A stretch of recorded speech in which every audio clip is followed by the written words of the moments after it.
While classes got underway here on Monday, construction still continues here at their permanent location on Madison Street. But this building still has several inspections to pass before it opens its doors. SAFE will also be operating out of the Animal Welfare Building, focusing on adoption for these guys and spay and neutering, while Animal Welfare will be able to solely focus on public safety. I'm outside the Baldwin County Courthouse where tonight Gary Thrower and Floyd Griffin will face off in a runoff election to determine who will be the new Milledgeville mayor. According to Sheriff Howard Sills, it's when a distracted driver leaves the roadway, then tries to get back on safely is when the accidents occur.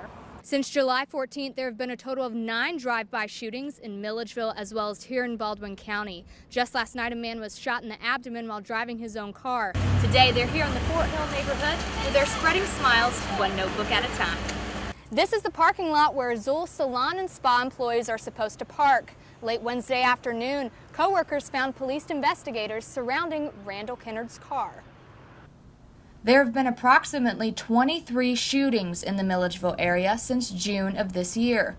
It started when 21-year-old Daquan Key was shot and killed near Soulmaster's Diner on June 14th, also leaving others wounded. About a month later, another shooting set off a string of drive-by attacks. At least 5 people were wounded by gunfire. Cars and homes also were hit. We've been very lucky we've not had more fatalities. Sheriff Massey says his officers are working closely with the Milledgeville Police Department, the Georgia Bureau of Investigations, and federal agencies to ensure that all bases are covered in this case. This is not a jurisdictional problem. We plan to work together, and any information we get, we freely flow it to them and vice versa. Massey says that investigators identified 8 to 10 suspects, and there's one common thread between them all. I'm going to tell you, almost 100% can tell you this is a gang-related issue. And if it's not a gang-related issue, I'm going to tell you that all of the names of the individuals that are suspects with us are gang members. It is believed that the attackers are affiliated with the Bloods gang here in Milledgeville. However, investigators say that rather than fighting other gangs, this problem seems to be internal. Bloods targeting Bloods. It is our understanding that a lot of the animosity, the fights, the shootings, and the instances that have occurred have been within different factions of the same group. Neighbors have been severely shaken by the drive-by attacks. It's clear that the citizens of Milledgeville are eager for these crimes to stop. In Milledgeville, Jobie Peeples, GC 360 News.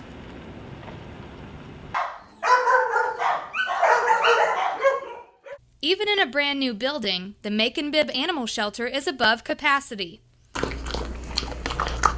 With more than 180 animals in-house, Animal Welfare is asking for help. So in order to reduce the euthanasia, it only makes sense to bring in an outside organization that's already familiar with rescue and has more connections with the community and rescue groups to get the animals out, which in turn allows us to handle more call volume. Interim Director Sonia Adams says that it is vital for public safety and getting stray animals off the streets. That's where Macon-based SAFE, or Saving Animals from Euthanasia, comes in. Bibb County Commission is scheduled to discuss whether to award them a $115,000 a year contract. SAFE will also be operating out of the Animal Welfare Building, focusing on adoption for these guys and spay and neutering. Animal Welfare will focus on public safety. And education. Adams says something that's been missing from their mission is sharing knowledge about spaying and neutering, something that should help these guys not be left behind. Because we've had to handle everything, we don't get to go out and do as much education in the community as we'd like, but this will give us an opportunity to do that. The goal is that all the animals that come in will go out, but to a loving home. I don't think we're going to ever be a no-kill shelter here in Macon because the stray population is so large. We are working towards being a low-kill shelter, and this will definitely help that. In Macon, Jobie Peeples, 13 WMAZ Eyewitness News. Since January, there have been 5 fatal wrecks in what most would call a rural county. That's compared to just 1 for all of 2014. About 21,000 people call it home. The sheriff says more show up on the weekend to enjoy time at the lake, and not everyone is careful. I think speed's a big cause, and distracted driving, distracted from whatever reason, sleep deprivation, and alcohol.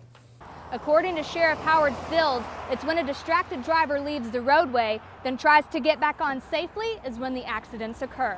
When they come back on the roadway, when you come back off that shoulder onto the pavement, it can easily cause you to lose control. And I think that's probably the biggest cause of single car accidents. Putnam County is a major crossroad in the region, connecting people to other cities and other states.